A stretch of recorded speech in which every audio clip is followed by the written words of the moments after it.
History will remember the tragedy of the Library of Alexandria, a place once known as the brain and heart of the ancient world, where all of humanity's knowledge of philosophy, literature, science, and math was once stored long, long ago. Vital text stood in scrolls, encapsulating the work of Aristotle and other famous scholars. But these physical scrolls were left vulnerable to become casualties of war, and were destroyed over the course of centuries. Today, many libraries remain standing, but arguably one of the most important archives for mass information and records of our life loses vital information daily: the internet. The internet was built for the sole purpose of making knowledge more accessible, but yet this knowledge is rapidly disappearing from the internet itself every single day. Welcome back to the podcast, where today we will be discussing the Internet Archive and how it came to be. The early internet was meant to be a messaging system, and it allowed often isolated groups of people to be able to connect despite geographical barriers, including transgender teenagers who came together through forums before the invention of more widespread social media.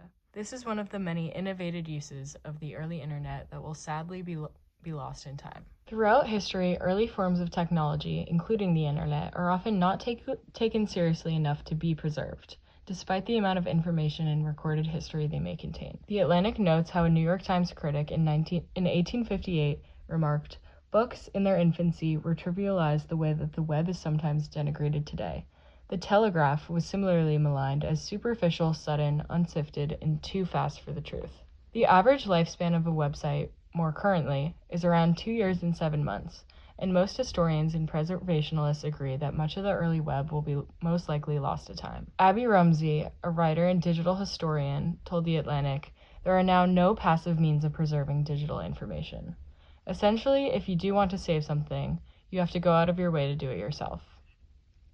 But there is one person who took it upon himself to face the challenge of archiving as much of the history of the internet as he could, and because of him, the Internet Archive was born, a non-profit organization that provides free access to digitized media through a digital library of the internet's content, with the mission to provide universal access to all knowledge.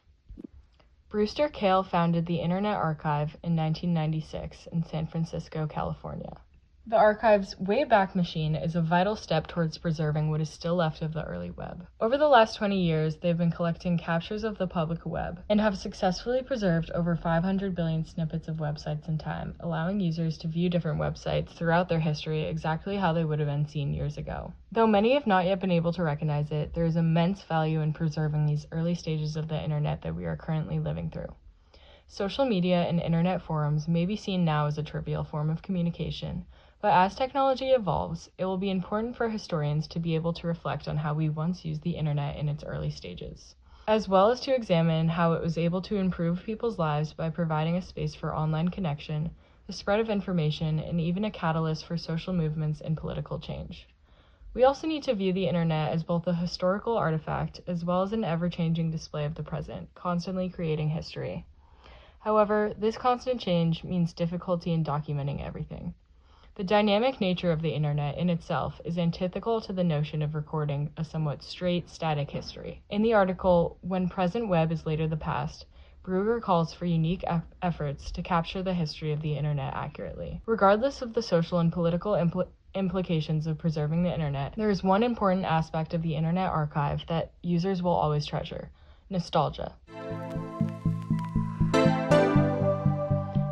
A sentimental longing or wistful affection for the past, typically for a period or place with happy personal associations. With the looming cost of housing, climate anxiety, and geopolitical conflicts, it only seems logical that Gen Z wants to escape the present.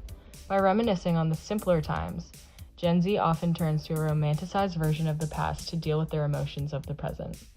Whether it's Y2K fashion trends, 80s-inspired shows like Stranger Things, or streaming Kate Bush on repeat, we are continuously turning towards the past for comfort. The thought of thousands of old websites disappearing each day would probably terrify Gen Z if they were more aware of it.